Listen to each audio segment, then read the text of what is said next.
It was an ordinary rainy night. I was on my routine drive home from work. Little did I know the night had other plans for me.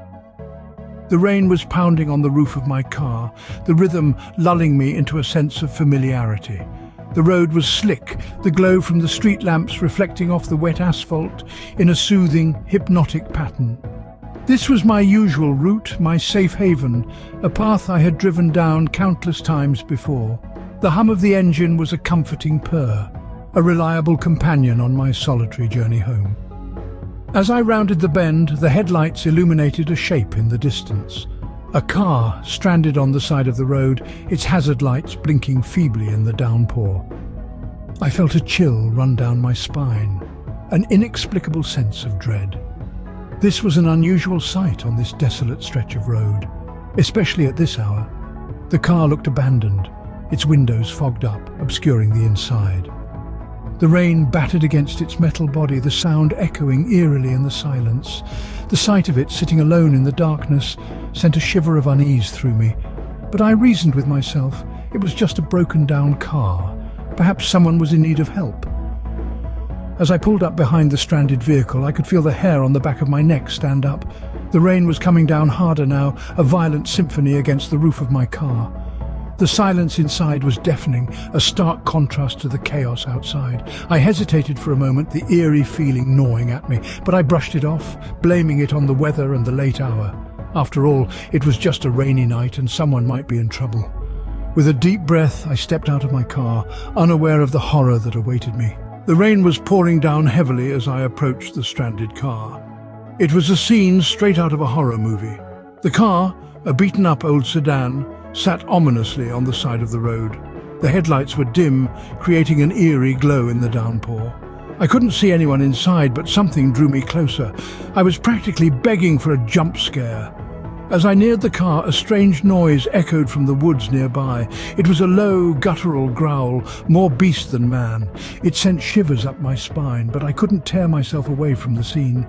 I was like a moth drawn to a flame, curiosity overpowering my sense of self-preservation.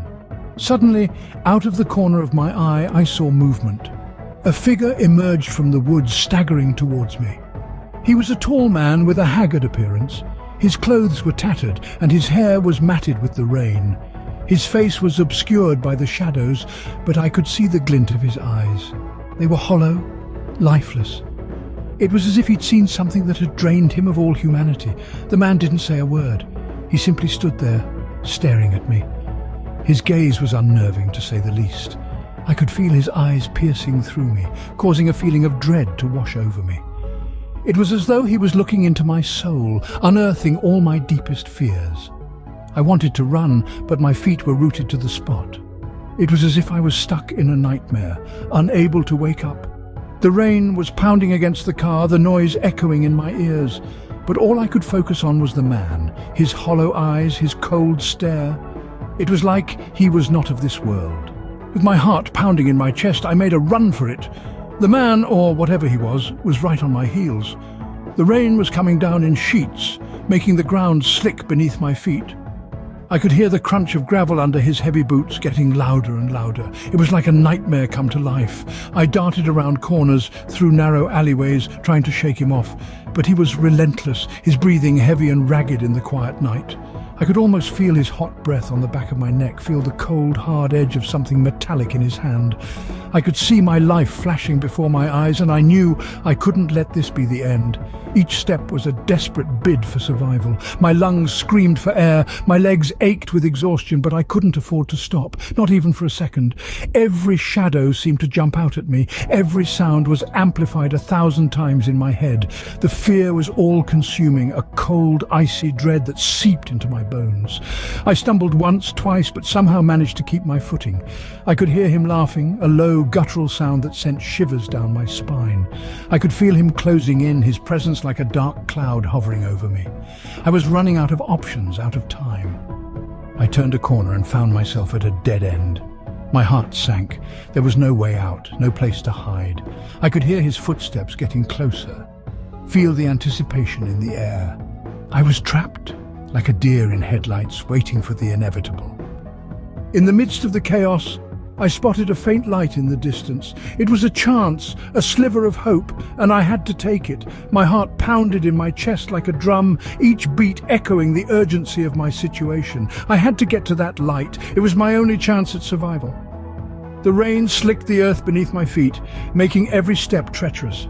I could feel the cold seeping into my bones, but I couldn't afford to slow down. I had to keep moving. I had to escape. The terrifying image of the creature, its grotesque features illuminated by the flash of lightning, still burned in my mind. It was a relentless pursuer, a nightmarish figure that seemed to emerge from the very shadows themselves. As I neared the light, it grew brighter, its glow cutting through the darkness. My heart soared. It was a truck, its headlights piercing the night. I waved my arms, desperate to catch the driver's attention. The truck slowed, its tires crunching on the gravel. A grizzled face peered out from the window, a mix of concern and confusion etched on it. I couldn't find the words to explain what was happening, but I didn't need to. The driver saw the fear in my eyes and understood.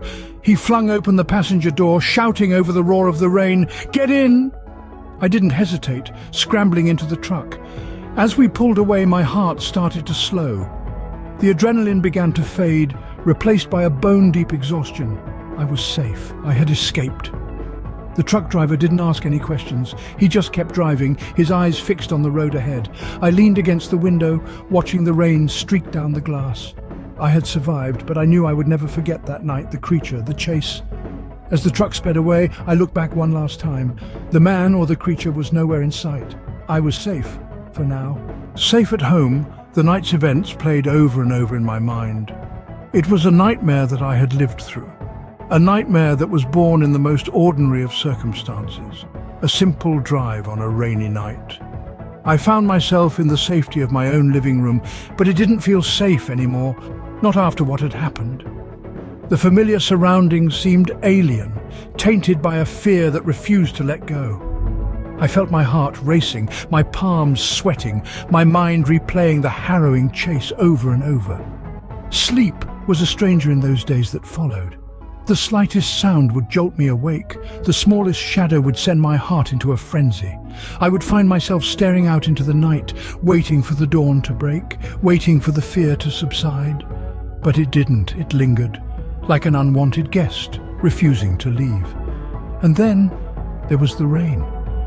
The sound of raindrops hitting the window pane, once a soothing lullaby, was now a terrifying reminder. A reminder of a broken-down car, a creepy man, and a chase that seemed to stretch into eternity. I began to avoid going out at night, especially when it rained.